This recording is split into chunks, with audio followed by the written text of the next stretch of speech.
A very warm welcome to my students. My name is Shalini Sharma, and today we are going to see a new chapter of new class, chapter 1 of Science NCERT, which is taken from Matter in our Surrounding. क्या क्या matter होते हैं हमारे surrounding में, वो हम इस chapter में हम लोग पढ़ेंगे. As we look at our surrounding, we see a large variety of things with different shapes, size and texture. आप अपने आसपास देखेंगे तो number of varieties of shapes, different varieties हमारे पास साइज़ हैं, टेक्सचर्स हैं. Okay, everything in this universe is made up of material which scientist have named matter.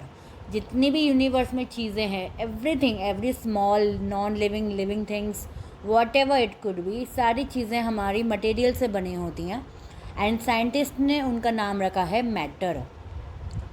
The air we breathe, the food we eat, stone, cloud, stars, plants and animals, even a small drop of water और a particles of sand, everything is matter. सारी चीज़ें, water हुआ, sand हुआ, आपका सारी चीज़ें हम matters में काउंट करते हैं.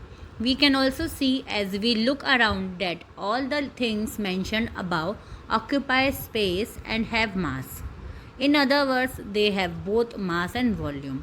जितनी भी चीज़ें आपने देखी हैं अभी तक हमने एग्जाम्पल में ऊपर, वो सारी चीज़ें क्या ऑक्यूपाई करती हैं? स्पेस ऑक्यूपाई करती हैं एंड दे हैव मास. तो हम ये कह सकते हैं कि इनके पास दोनों चीज़ें हैं, mass and volume, both the things they are having.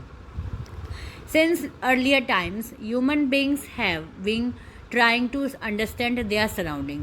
Before मतलब बहुत पहले का टाइम, स्टार्टिंग से ही हम ह्यूमन बींग्स जो हैं वो इस बारे में रिसर्च करते रहते हैं, अंडरस्टैंड करते रहते हैं कि what is there in our surrounding. Earlier Indian philosophers classify matters in the form of 5 basic elements. Indian philosopher जो थे पहले, वो सब उन्होंने क्लासीफाई किया मैटर्स को एंड 5 बेसिक एलिमेंट्स उन लोग को मालूम पड़ा. डैट आर लाइक उन्होंने नाम रखा उसका पंच तत्व, air, water, fire, sky and water. According to them everything living और non living things was made up of this 5 basic elements. उनके अकॉर्डिंगली ये है कि हमारे यहाँ पे जितनी भी नॉन लिविंग थिंग्स हैं या लिविंग थिंग्स हैं, वो सब इन्हीं 5 तत्व से बनी हुई हैं. Ancient Greek philosophers had arrived to a similar classification of matter. Same जो ग्रीक के philosophers थे उन्होंने भी उस चीज़ को अप्रूव किया, like all things are having a matter. Modern day scientists have evolved 2 types of classification of matter based on their physical properties and chemical nature. Now days modern scientist जो हैं उन्होंने इस चीज़ को और क्लासीफाई करा है इन मैटर्स को, like they are saying they are having a physical properties and even a chemical nature. In this chapter, we shall learn about matter based on its physical properties, chemical aspects. In this chapter, we shall learn about matter based on its physical properties. Chemical aspect of matters will be taken up in subsequent chapters. We are going to learn what is physical properties and chemical aspects. 1.1 Physical nature of matter. Matter is made up of particles. Matters किससे बने होते हैं? Particles से. For a long time, 2 schools of thought prevailed regarding the nature of matter. One school believed matter to be continuous like a block of wood, whereas the other thought that matter was made up of particle like sand. एक school हमें ये सिखाता है कि like would और लकड़ी से ये सब चीज़ों से बनी होती हैं मैटर्स, एंड सेकेंड है sand, particles like sand. Let us perform an activity decide about the nature of matter. It is a continuous और पार्टिकुलर्स. अभी देखते हैं हम लोग क्या चीज़ें कंटिन्यूस होती हैं एंड पार्टिकुलर्स कौन कौन सी चीज़ें हैं नेचर की. Now we are going to do some experiment. Let's see activity 1.1. Take a 100 ml beaker, fill half the beaker with water and mark the level of water. एक container ले लीजिए आप, उसमें 100 ml बेकर टाइप का जो container हो वो उसमें ले लीजिए, उसमें आप पानी भर दीजिए एंड मार्क करिए आपने पानी कहाँ तक भरा हुआ है. Okay, and dissolve some salt और sugar with the help of the glass rod. आप एक थोड़ा सा शुगर या फिर you can take some salt and उसके अंदर डिज़ोल्व कर दीजिए वाटर के अंदर, एंड विथ आप एक ग्लास रॉड ले लीजिए। इससे आपको ऑब्जर्वेशन के लिए मालूम पड़ेगा कि that what it has happen. Observe any changes in the water level. What do you think has happen to the salt? Where does it disappear? Does the level of water change? अब आप देखिए, जो आपने salt मिलाया था उसमें dissolve किया था वाटर के अंदर, क्या वाटर लेवल में चेंजेस आया या फिर आपका सॉल्ट किधर डिसअपियर हो गया? Okay, any change? In order to answer these questions, we need to use the idea that matter is made up of particles. What were there in the spoon, salt or sugar, has now spread throughout the water.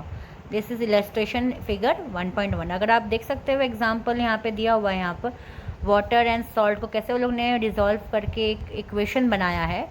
So like you आप देख सकते हो कि अगर ये सब चीज़ों का हमें सवाल का जवाब चाहिए तो हमें जानना होगा what is matter. And illustration में देखिए आप यहाँ पर फर्स्ट में वाटर एंड सॉल्ट उन्होंने ऐड किया है, सेकंड में वो लोग स्टेट कर रहे हैं, वो लोग मिल्क मिक्स कर रहे हैं, एंड थर्ड जो है उनका डायग्राम में वाटर एंड सॉल्ट अच्छे से डिज़ोल्व हो चुका है साथ में। So like this all the things they have done here. Now we are going to see how small are this particles of matters. अभी कितने स्मॉल होते हैं सब चीज़ें, but it is also a particle and it is of also matter. Activity 1.2, take 2 or 3 crystal of potassium permanganate and dissolve them into 100 ml of water। अभी आपको 2 से 3 crystal लेने पड़ेंगे एंड टू डिज़ोल्व किसमें 100 ml में water में dissolve कर दीजिए उसको। Now take out approximately 10 ml of this solution and put it into 90 ml of clear water. अभी आप उसमें से 10 ml जो सॉल्यूशन है उसको आप निकाल के उसमें 90 ml क्लियर वाटर ऐड कर दीजिए। Take out 10 ml of this solution and put it into another 90 ml of clear water. Then again आपको वापस 10 ml उसका ले लीजिए, निकाल लीजिए, एंड सेकेंड में then again 90 ml of water, clean water आप उसको पुट कर दीजिए। Keep diluting and the solution like this 5 to 8 times। ये चीज़ आप रिपीट करते रहिए 5 to 8 times। Is the water still coloured? जो आपने सबसे फर्स्ट में देखा होगा आपका जो वाटर होगा वो रेड कलर में होगा, देन अगेन ही वो स्लोली वो रेड कलर क्या होने लगेगा, कम होने लगेगा। देन 5 to 8 times में जाके बिल्कुल ही क्लियर वाटर दिखाई देने लगेगा आपको। You can see figure 1.2, estimating how small every dilution through the color become light, it is still visible। Slowly क्या होगा, वो कलर जो होगा वो लाइट होने लगेगा and definitely it will still visible, तो दिखाई देगा कि light it will become a light shaded, but वो पूरी तरह से रेड भी नहीं होगा, ना ही वो क्लियर वाटर होगा। This experiment shows that just a few crystals of potassium permanganate can colour a large number of water. मतलब आप ये देख सकते हो कि स्मॉल अमाउंट, हमने 2 or 3 क्रिस्टल्स ही लिए थे, राइट, तो उसने कितना किया, हमें लार्ज नंबर ऑफ वाटर को क्या किया, कलर किया, about 1000 litres. So we conclude that there must be million of tiny particles in just one crystal of potassium permanganate which may keep on dividing themselves into smaller and smaller particles. अब आप इससे देख सकते हो, एक अंदाज़ा लगा सकते हो, like it is number of millions tiny particles, small particles होते हैं लाइक एक वन क्रिस्टल के अंदर। सो वो क्या होता है, स्मॉलर होते होते वो डिज़ोल्व होते होते वो देमसेल्फ उसके अंदर ही ख़त्म हो जाता है वो चीज़ें, एंड उसका वो अपना कलर को छोड़ देता है। The same activity can be done using 2 milliliter of Dettol instant of potassium permanganate. The smell can be detected even on repeating dilution. अब आपने घर में देखा होगा, लाइक कोविड के टाइम पे लोग मोस्टली सब लोगों ने डिटॉल का इस्तेमाल किया हुआ है, तो लाइक हम लोग एक ड्रॉप भी डालते थे एक बकेट के अंदर, तो इसको हम लोग बकेट को वो पानी को हम दूसरी बकेट में डालते थे, तो देन वो जो स्मेल है उसकी, वो डिटॉल की वो रहती थी उसमें। आप कितना भी उसमें पानी ऐड कर लो तो डिटॉल की स्मेल जाती नहीं थी वाटर के अंदर से। This particle of matter are very small, they are small beyond our imagination. अब ये जो पार्टिकल्स इसके अंदर स्मॉल सी चीज़ है, वो लिक्विड फॉर्म में होता है डिटॉल, और वो उसके अंदर भी ऐसे स्मॉल मैटर्स हैं जो कि हमें दिखाई नहीं देते, इमेजिनेशन से हमारे बियॉन्ड है, बट देयर आर, मतलब वो हैं पार्टिकल उसके अंदर इन्वॉल्व हैं. Now we are going to see characteristic of particles of matter. 1.21 Particles of matter have space between them. In activity 1.1 and 1.2, we saw that particles of sugar, salt, Dettol or potassium bicarbonate got evenly distributed in water. ये सब चीज़ें अपनी हमने पढ़ी हैं. Sugar, Dettol कैसे वो dissolve होता है वाटर के अंदर. Similarly when we make tea, coffee और लेमन, मतलब लेमन का मतलब होता है नींबू पानी. Particles of one type of matter gets into the space between particles of the another. This shows that there is enough space between particles of matter. मतलब ये चीज़ें हमने आप देखा होगा, और भी एग्जांपल आप ले सकते हो, लाइक टी, कॉफ़ी जो चीज़ें होती हैं उसका भी सेम स्मॉल पार्टिकल्स हैं बहुत, उसका जो मैटर है वो बहुत टाइनी होते हैं, but they are also having their own space. Say that with increase in temperature the kinetic energy of the particles also increase, right? In the above three activity we observe that particles of matter intermix on their own with each other. ये सब जितने भी हमने activities देखी हैं अभी तक उसमें ये देखा होगा हम वो आपस में इंटरमिक्स होकर वो लोग फॉर्म होते हैं. They do so by getting into the space between the particle. वो कैसे फॉर्म्ड हो रहे हैं? बिकॉज वो लोग इंटरमिक्स होने के बाद ही अपनी स्पेस ले रहे हैं, and because of that particles has been made. This intermixing of particles of two types different of matter on their own is called diffusing. ये जो दो चीज़ें एक साथ मिल रही हैं उन्हें हम कहते हैं डिफ्यूशन बोलते हैं. We also observe that on heating diffusion become faster. हमने ये भी देखा कि ऐसे हम कोई भी चीज़ को हीट दे रहे हैं या फिर वो कुछ चीज़ को बर्न कर रहे हैं तो डिफ्यूशन क्या हो रहा है? बहुत ही फास्ट हो रहा है. What does this happen? ये क्या चीज़ें होती हैं वो हम आगे पढ़ेंगे इस लेक्चर में. Now we are going to see particle of matter are continuously moving. अभी कौन कौन से मैटर हैं वो continuously मूव होते रहते हैं, कौन कौन से ऐसे पार्टिकल्स हैं. Activity 1.3 Put a until lens stick in a corner of your glass. How close do you have to go near it so as to get its smell? अगर अभी आपको एक अगरबत्ती कॉर्नर में रखना है आपके किसी क्लास में, कॉर्नर में आप रख दीजिए एंड उसको फिर आप देखिए उसकी स्मेल कहाँ तक जाती है. जब तक आप उसको बर्न नहीं करोगे. Now light the incense sticks. What happen? Do you get the smell sitting on the distance? Record your observation. अभी आप उन्हें जब स्टिक को जला के रख देंगे आप किसी कॉर्नर में तो उसके डिस्टेंस कहाँ तक उसकी स्मेल जाती है, that you have to decide. आपको मालूम पड़ेगा. Then record their observation. आपको अपने ऑब्जर्वेशन को रिकॉर्ड करके रखना है. Now we are going to see second activity 1.4 take 2 glasses beaker filled with water. Same again you have to take, पानी का ग्लास लेना है आपको और बेकर लेना है. Put a drop of blue और red ink slowly and carefully along the side of the first beaker and honey in the same way in the second beaker. आपको क्या करना है? Same red and blue colour की आपको ink लेनी है and you have to take an honey also. Leave them undistributed in your house or in the corner of the class. अगर आप ये चीज़ अपने घर पे भी कर सकते हो या फिर क्लासरूम में भी बैठ के आप कर सकते हो. then what you are going to see, record your observation. आपको क्या समझ में आएगा इस ऑब्जर्वेशन एक्टिविटीज़ से, इस बात को आप रिकॉर्ड करिए. what do you observe immediately after adding the ink drop? अगर आप इंक ड्रॉप ऐड करेंगे वाटर के अंदर तो आपको क्या immediately, definitely the colour will change. Second क्या होगा? अगर आप हनी डालेंगे तो उसका क्या होगा? डेफिनेट वो हनी क्या हो जाएगा? नीचे जाके बैठ जाएगा. इमीडिएटली क्या करेगा? वो पानी के नीचे जाकर बैठ जाएगा, वो डिज़ोल्व नहीं होगा जैसे आपकी इंक होएगी. हाउ मेनी आवर और days does it take for the colour of ink to spread evenly throughout the water?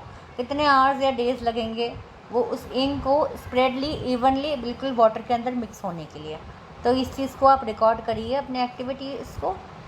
Now third activity is 1.5 drop a crystal of copper sulfate or potassium permanganate into a glass of hot water and another containing cold water. Do not stir the solution. Allow the crystal to settle at the bottom. अगर आप फिर से एक नया experiment है यहाँ पर दिया हुआ है. क्रिस्टल लीजिए कॉपर सल्फेट का या पोटेशियम परमैंगनेट की कुछ चीज़ें लीजिए और हॉट वाटर के अंदर उसको डाल दीजिए.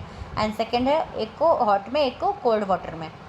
Do not stir. अब उसको स्टेयर मत करिए बिल्कुल भी डिज़ोल्व करने के लिए सॉल्यूशन को बिल्कुल. Keep at side. Allow the crystal वो अपने आप ही नीचे तक बॉटम तक आने के लिए उसको साइड में रख दीजिए। What do you observe just about the solid crystal in the glass? अब क्या ऑब्जर्व करेंगे इस चीज़ के बारे में? What happen to the time passes? Slowly slowly जैसे टाइम पास होएगा तो क्या ऑब्जर्व करेंगे उस चीज़ को, क्या हैपन होगा, वो चीज़ें क्या हो जाएंगी? What does this suggest about the particle of solid and liquid? Does the rate of mixing change with the temperature? Why and how? ये सब चीज़ें कैसे होंगी, दैट आपको रिकॉर्ड करना है इन चीज़ों को भी। From the above 3 activity 1.3, 1.4 and 1.5 we can conclude the following: having their own space. Particles of matters are continuously moving. That is, this possess what we call is kinetic energy. As the temperature rises, the particles move faster. So we can say that with increasing in temperature, the kinetic energy of the particles also increase. ये जो चीज़ें हमारे matters हमने पढ़े थे वो कैसे continuously moving, they are not stopping at one place. तो like it we can call them kinetic energy. जो एनर्जी टेम्परेचर के हिसाब से बढ़ती है, कम होती है, उसे हम लोग आपने पढ़ा होगा अपने प्रीवियस क्लासेस में, what are the kinetic energy and all. So आपने देखा होगा कि हाउ दे वर्क. इसलिए यहाँ पे जो पार्टिकल्स हैं they are increasing with the energy. In the above 3 activities, we observe that particles of matters interact on their own with each other.